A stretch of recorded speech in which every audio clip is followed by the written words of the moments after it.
Hello, beautiful people. The new update called Storm Warning for War Fund has been released today, and I will in this video mention some of the changes and news that I find interesting. As usual, what I mention here is mostly centered around what I play myself, namely World War II and early Cold War air and ground content. Hope you enjoy. There's been some changes for ticket counts for air battles when players and AI are being destroyed by AI.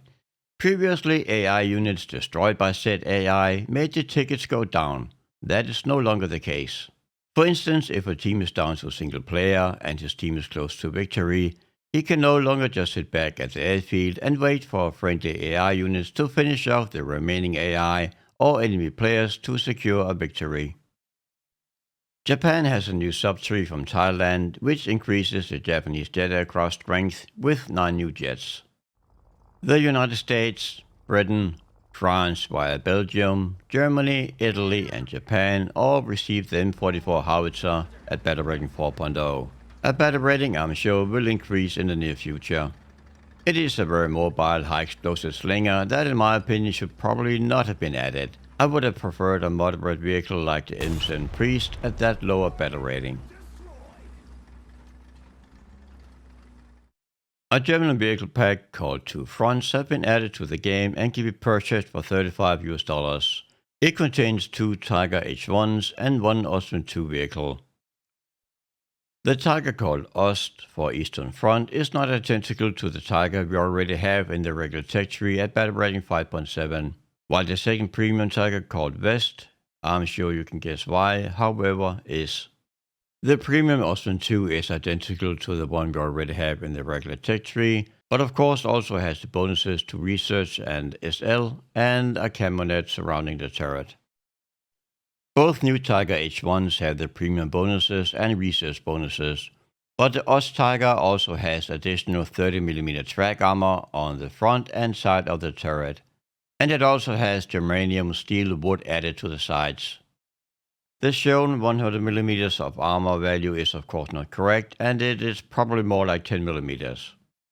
If you for instance shoot the sides with an M3 75mm cannon, APHC, you can still easily penetrate the side and detonate the ammo. But if you do the same on the wood, it still penetrates but does not necessarily detonate the ammunition inside. So there's that. Personally, I find this to be a great pack, and I would like to see similar packs for other nations and vehicles. Add some special decorations or camo to a vehicle and give it premium status. That's all what's needed. There's a couple of vehicles I would love to see added as a premium like that. For instance, the German Puma and the US M24 Chaffee. But for the love of God, or the Snail, also make those vehicles rank 3 please. The US not heavily armored heavy tank T1E1 has been converted to volumetric armor. The German Firefly's gun depression and elevation have been changed. Previously it was -5 to +25, now it is -4.5 to +21 degrees, so a nerf, and that is not great. A 5mm frontal plate reduction from 75 to 70mm has been made to 4 Italian tank destroyers. The 105-24 M43, the M43 Lioncello, the 75-34 M43, and the 75-46 M43. The German Spähpanzer SPZ-12-3 LGS and the Raketenautomat has had their gear ratio changed. Now I have not used either of those two vehicles for some time, but to me it seems like the initial acceleration has been improved, but I'm not quite sure. The changelog does not really help with saying whether this is a buff or nerf. A bug has been fixed on the Tiger E and Tigris, where the limited gun depression angles in the rear hemisphere have been fixed. The reverse speed of the M60A1s have been reduced from 11.3 to 8.3 km an hour. So sadly, yet another change that has affected a vehicle's performance negatively in this update. The British Lincoln B Mark II long-range bomber had its 20mm dorsal cannon ammo increased with a whopping 22 shells. Roll Brit, yeah.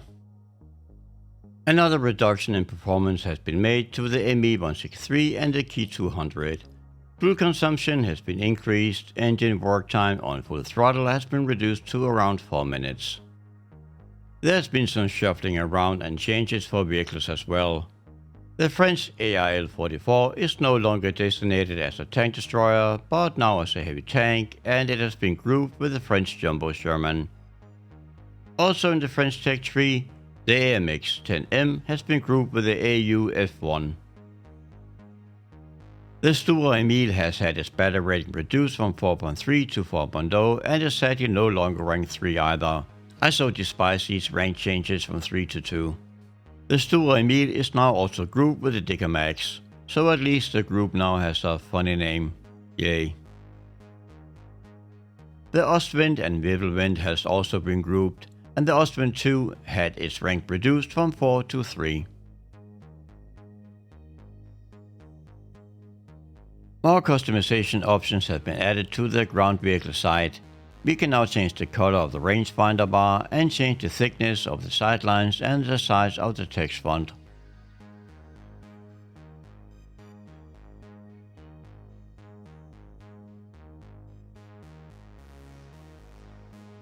The player profile has also received an update where we can now showcase, for instance, a favorite vehicle or PvP rating if that tickles your fancy somehow.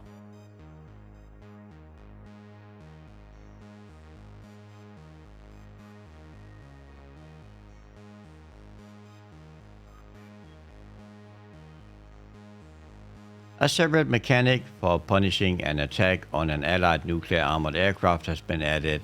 Just the fact that something like this was even remotely needed makes me weep for humanity. Guys like that kiss their sisters too many times, it seems.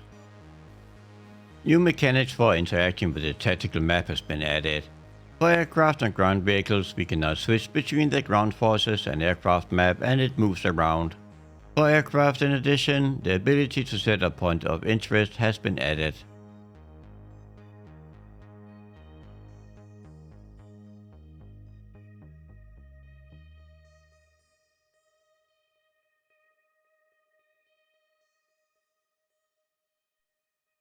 And that was about it for what I decided to mention from this update.